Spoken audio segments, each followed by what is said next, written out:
Hello everyone. నేను మీ పుష్ప.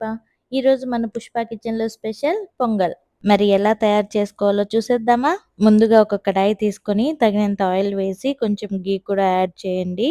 అలాగే పచ్చిమిర్చి అండ్ కట్ చేసుకున్న ఆనియన్స్ అండ్ కరివేపాకు వేసి ఆ ఆయిల్‌లో బాగా మిక్స్ అయ్యేలాగా కలపండి. ఆనియన్స్ ఫ్రై అయ్యేలోపు కొంచెం జీలకర్ర అలాగే మిరియాలు తీసుకొని బాగా పొడి చేసుకోండి. ఆ పొడిని దీంట్లో వేసి బాగా కలపండి.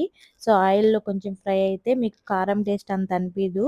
చాలా బావుంటుంది. ఇలా ట్రై చేయండి. అలాగే కొంచెం కొత్తిమీర కూడా యాడ్ చేసి బాగా ఫ్రై చేయండి. అలాగే మీరు రైసు, పెసరబ్యాళ్ళు నానబెట్టుకుంటారు గదా! ఆ కొలతల ప్రకారం వాటర్ వేసుకోండి. సో, వాటర్ బాయిల్ అవ్వగానే ఆ నానబెట్టుకున్న పెసరపప్పు, రైస్‌ని దీంట్లో మిక్స్ చేసి బాగా కలపండి. అండ్ ఉప్పు గూడా చూసుకోండి సరిపోయిందో లేదో సాల్టు. ఇలా ఒక హాఫ్ అన్ అవర్ కుక్ చేస్తే మన టేస్టీ పొంగల్ రెడీ. అంతే అండి. ఎంతో easy and tasty pongal. So, ఇలాంటి మరెన్నో వీడియోస్ కోసం don't forget to like, share and subscribe.